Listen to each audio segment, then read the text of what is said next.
Well, Rocco and me were just out for our usual morning stroll. She likes to chase after chipmunks and squirrels and things. There was a squeak in the bushes, so she jumped in after it, and I heard all this glass shattering. It turned out some ding-dong had dumped a bunch of trash in there. At first I thought she was alright, but then I saw all the blood dripping down her paw, and she's got a good half-inch gash. It's cut through the top layer of skin, and it does appear like it's going to need some stitches, so I've already called the vet. They were booked up for the day, but they made some space for us, so we'll go get her patched up and see what they have to say.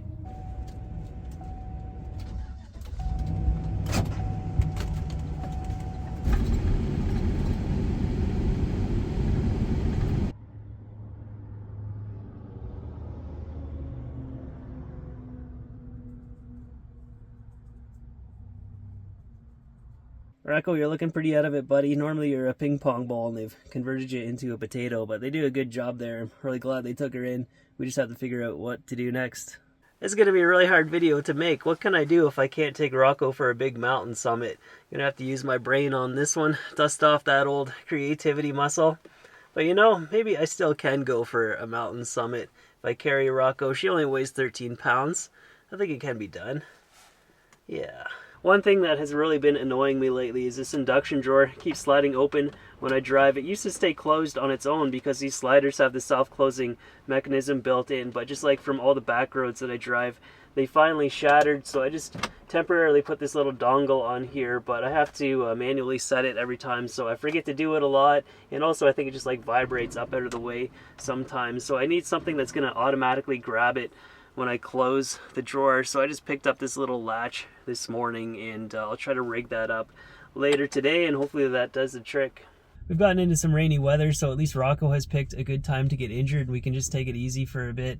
But I brought up in the last video how I still have a wire that shorts out whenever I drive in the rain. I smeared some silicone over all the spliced connections that were made, then I used a water bottle and sprayed everything down to see if I could pinpoint where it was shorting out, and nothing happened, so maybe I fixed it, but I'm going to go for a bit of a drive today in the rain, so we'll figure out if I still have this elusive issue that needs to be fixed.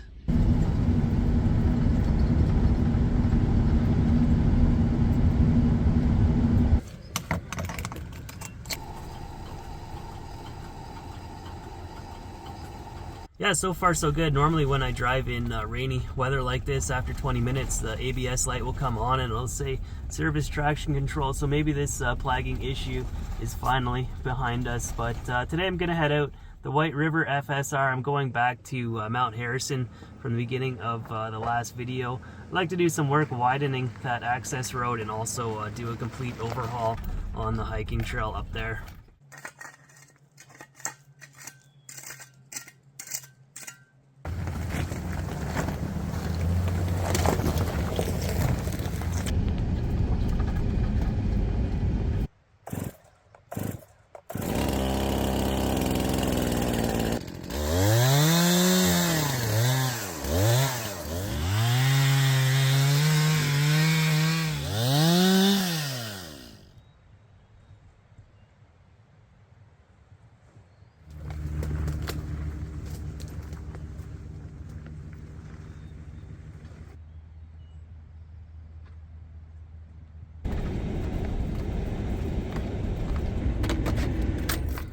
Took some work, but this time I actually managed to drive the van all the way to the trailhead, the so-called trailhead. I've got trail maintenance OCD. When I see something needs to be done, it just weighs on my mind, and I got to do it.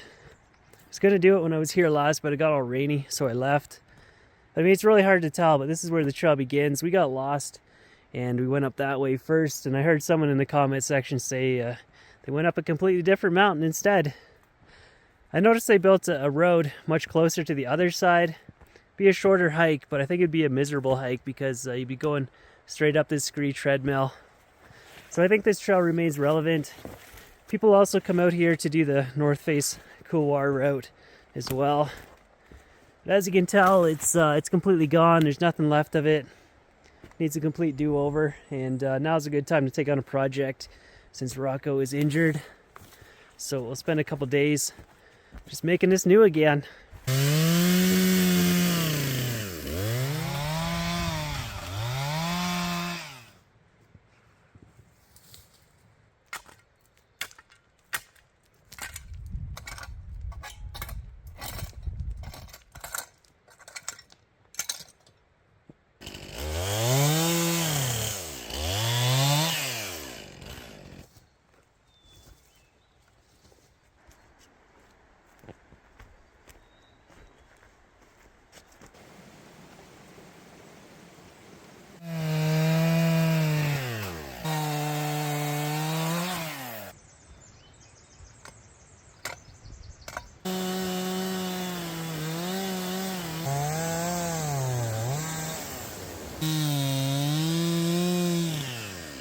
Well, it took 2 days of work, but I got it all cleaned up, completely rebuilt and overhauled. I don't think it's ever been in this good a shape. This could be the best it's ever been. Trail maintenance, trail work, trail building, it really is an art form. So I made sure to put my signature on my work. Just for the date alone is worth it to come back here in 5 years to see what it looks like. Maybe nature will have completely erased it at that point. But if this mountain, this 11,000 foot mountain is on your list, now is the time to come and do it. All the bushwhacking and climbing over deadfall, that's a thing of the past, and you'll get through this a lot quicker.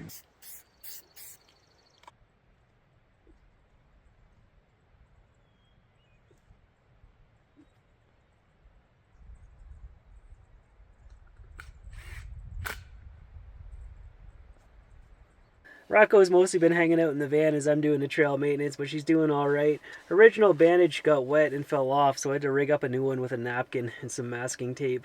There are a lot of really good mountains right here in this area. It's tempting to go out and do a summit, but I think this wrist still needs a few more days to heal up before we can go out on a big hike. But I think if my time on YouTube ever comes to an end, my dream job would be on the trail crew with Parks Canada. I just really enjoy it, and something about trail infrastructure really fascinates me too. But I'm hungry. It's time to make some dinner.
And that is an absolutely delicious dinner. Good thing I have a good appetite tonight because I think I cooked up a double serving here for myself.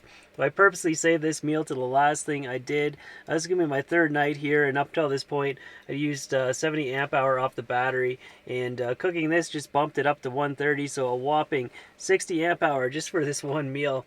But I still have plenty left over in my 200 amp hour supply to get me through the night and brew up a coffee in the morning. Last night it got down to 8 degrees Celsius here, which is like a really nice and cozy temperature to sleep in. But I fired up the diesel heater in the morning just to warm up the place.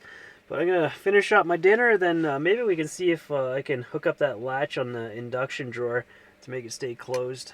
My apologies, you guys. This is going to be another anticlimactic video. I completely bought the wrong kind of latch. In order for this to work, I'll have to hack apart the side of my cabinet. It's going to take a lot of time and effort just to have mediocre results. What I need is a slider latch that's spring-loaded. I can just screw on the front of here in 2 seconds and be done with it. And I'm sure something like that exists on the internet, so I'll just order it and do that later. So I'll just have to bear with this stupid drawer swinging out for a little while longer. I feel like this is going to be a really short episode. I just reached the end of my to-do list, and also have to be patient with Rocco to heal up. But coming up in the future, I've been chatting with Devin and Rob. We're trying to plan out this really big trip that goes deep into the Rockies. As far as we know, it's only ever been done a couple of times, so we're not even really sure if it's going to work. But we have to throw everything at it. Canoe, bicycles, climbing gear, the whole works. We're just waiting for a weather window to come, then we'll go after it. We think it might take about 5 or 6 days to do, but I'm really excited. It's going to be something else. But I think, yeah, that's about all I have to share in this episode. I've talked myself out. I hope everyone is doing good, and I will see you in the next one, wherever that is.